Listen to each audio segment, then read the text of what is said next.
Hey, it's me, Maggie J. Today with a recap and review of the 10th and final episode of Season 2 of Reservation Dogs.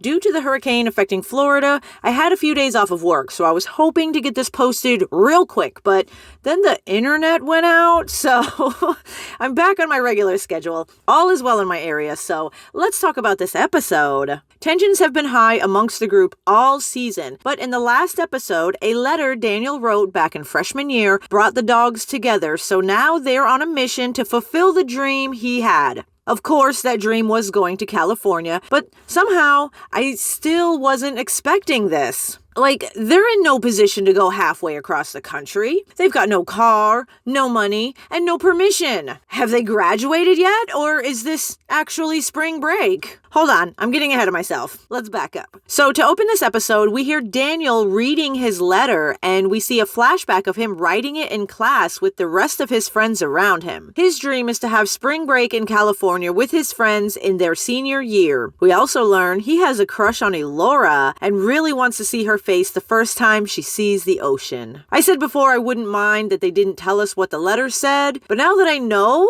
I'm so glad that they shared. This gives us a little bit more info into his character. We get to see him smiling and laughing with his friends, hopeful for the future, and I really love being able to see even a glimpse of him like that. So the dogs are getting ready to take this trip to California, but they have no car. Except Elora's grandma's car is apparently at the salvage yard, so they make a plan to break in and take it. Yes, break into the junkyard where the meth heads live in an open carry state. Great plan, kids. But they are successful at using a ladder in the least safe way possible, gaining access to the most important areas of the salvage yard, finding the keys to Mabel's car, and even getting permission from Kenny Boy to take the car and pay him back in the future. Pretty successful move here, guys. I'm sorry I doubted you. As for money, I was wrong that they didn't have any. I forgot Bear and Elora have been working this whole time, so they've got some cash.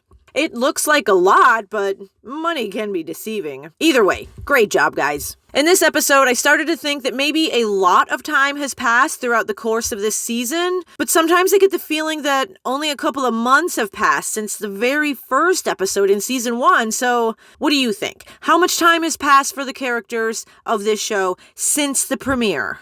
Anyway, they have Mabel's car, an envelope of money, and now it's time to go. Surprisingly, the Indian Mafia and Mose and Miko are there to see them off. Mose and Miko give them some advice about what to do out in California, like never go for barbecue, unless it's Korean, and don't buy sage at the farmer's market. It'll give you bad luck, stinky pits, and foot fungus. Jackie does not go on this trip because this trip is for Daniel's friends, and she didn't know him. Elora assures her they'll be back, and then they're off in a puff of smoke because Mabel's car backfired. I immediately thought these kids are not making it out of Oklahoma, but I guess those meth heads at the salvage yard are great at fixing shit because this car holds up all the way to California. I love the way they show them moving across the country, using a pictorial map of Indian country, highlighting the areas different tribes inhabit and animals that show up in other areas. That's real nice. At the beginning of this journey, they discuss how excited they are to do this. They look through old photos of Daniel and razz Elora about him having a crush on her. Bear and Willie Jack say they knew about it the whole time, but Elora swears nothing even happened. Cheese admits he had no clue. He thought they were cousins. Me too, guy. But Willie Jack sets the record straight. Their cousinness was only due to marriage. That's helpful information for when I start working on the Rez family tree. I might need 5 more seasons to gather enough intel for that, though. Bear tells Elora he is happy they're finally getting her to California, but I like how she tries to keep the focus off of her and on to them as a whole. Daniel might have had a crush on her, but like Cheese said, that was unrequited love that she was unaware of, so it changes nothing as far as the plan goes for the friend group to go to the beach to honor Daniel's wish. Also, it's gotta be awkward for her to find this out. Remember I thought she might have had a little crush on him from the way she looked at him in the bar in season 1? The last thing she wants to think about or needs to be saddled with are thoughts that maybe if he or she had spoken up sooner, they wouldn't be without him now, so I think it's best for her to not admit that, even to herself, and just keep thinking of him as one of their best friends. Like I'm always saying, you gotta protect your heart, honey. Cheese asks what they're going to do once they get there, to the great state of California. Bear says they should put Daniel's letter into the ocean, like they did to Jackie's stuff. Willie Jack says they did that to get rid of something bad. He argues that this is the last piece of Daniel, and he always wanted to go to the ocean, so I can understand that it sounds fitting, and the others eventually agree. Then he says, after that, the world's our oyster. Whatever that means. So they have a little back and forth between them about what the phrase means. Willie Jack finally says, the world's your Indian taco, which I think works a whole lot better. This is just wholesome Indian content that warms my heart. Soon they make a stop at a gas station, and they have a medicine man fortune teller machine. Bear puts in $1 and is told not to whistle at night, or he'll lose a testicle. Also, journeys are never ending, but always beginning. The card that pops out of the machine tells him he should always be forging new paths, or he could die. This insight might explain what happens later on. Then they're back on the road and we see they're all up to the usual road trip antics. Singing along to music, taking naps, taking bathroom breaks, changing a tire, suffering through the gas station food effects on our lower intestines, and finally, they've made it. They stop at Pancho's Tacos to fuel up for the last few miles of their journey. They don't serve fried catfish here, though, so it's a bit of a culture shock for the kids to be unfamiliar with everything on the menu, and the waitress notices their weariness. They say that they're from out of town, so she asks where from. The res. What's the res, she asks, and oh boy.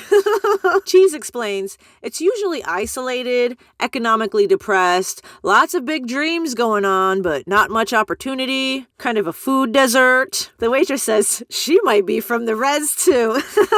They discuss their plans of what to do after they're done at this taco shop. Cheese would love to get a hotel room, sleep in a real bed, and hit the beach early the next day. Bear wants to go to the beach as soon as possible. He doesn't want to keep Daniel waiting any longer than he has to. And he is willing to sleep in the car because he's not sure the amount of money they have is enough. Either way, they've got to pay the tab here at the restaurant, so Willie Jack volunteers to go get the envelope of money so they can better plan what to do. However, once she goes out to the parking lot, she discovers the car has been stolen. I don't know how you don't notice your car is being stolen when it's literally 40 feet away from you on the other side of this wall made out of windows, but all right. Mabel's shitty res bomb has been stolen right out from under the dogs with all of their money and all they brought with them inside. Oh no! Please tell me Cheese didn't bring all of his t-shirts! Did he lose his Sade, the Notorious B.I.G., and the Bigfoot Oklahoma t-shirt? Oh, no.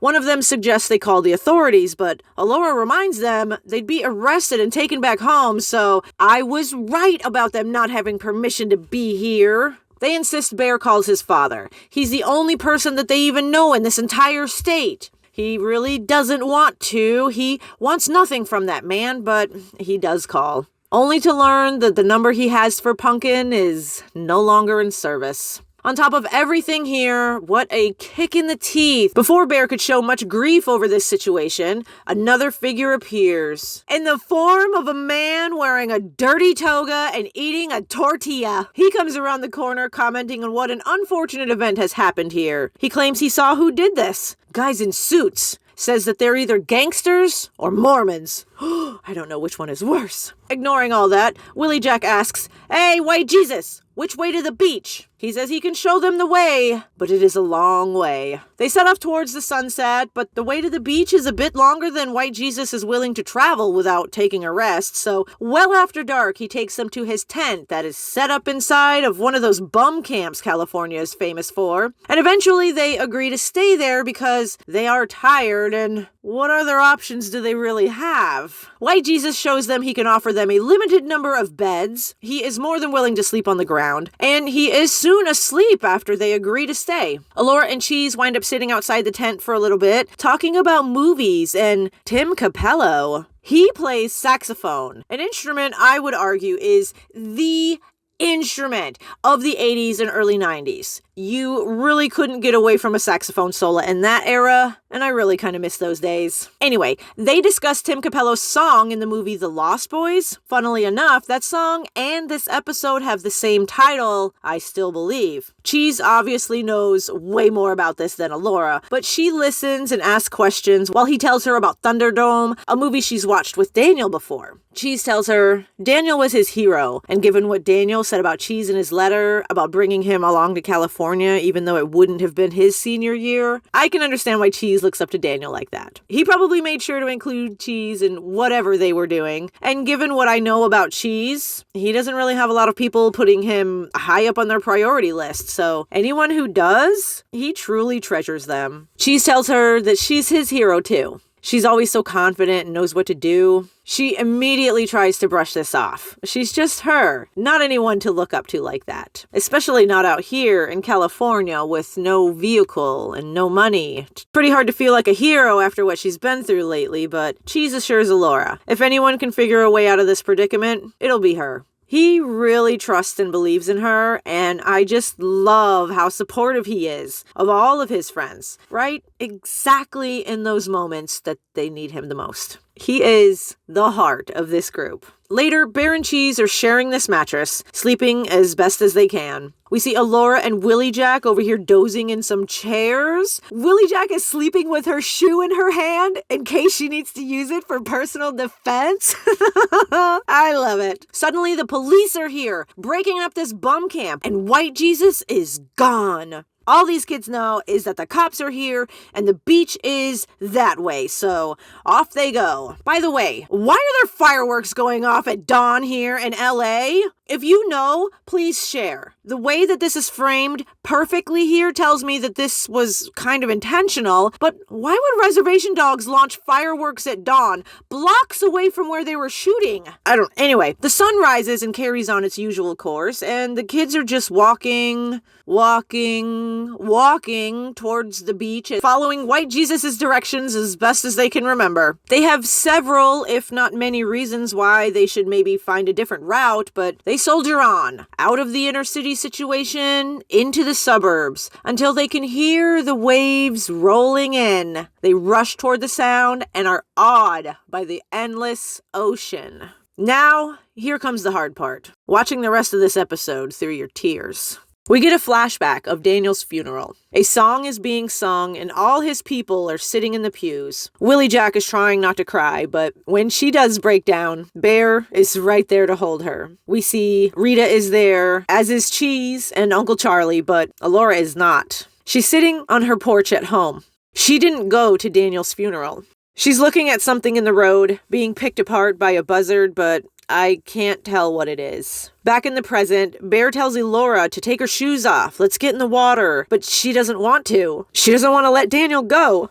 Probably why she didn't go to the funeral. But Bear explains it's not him that they're letting go of. It's the pain that they've got to get rid of. And that seems to make it easier for her. They approach the water together. Trying to stick to the tradition, Willie Jack sings a song. An even more unhinged rendition of Free Falling than Uncle Brownie was trying to pass off in episode 3 of this season. Cheese assures Alora and Bear, this works. When Willie Jack runs out of words that she remembers to the song, Bear asks Cheese to say a prayer. He starts off praying to the genderless being and goes on a tangent about the never-ending story, but Alora brings him back to task, and he starts talking directly to Daniel about how he feels and how they've all been affected since he's been gone. He admits that he's been mad. Daniel left him without a hero to look up to, Willie Jack without a member of her family, Bear without a best friend, and Alora without any hope, but they're still there, hoping that they're doing the right thing. And then they all hug,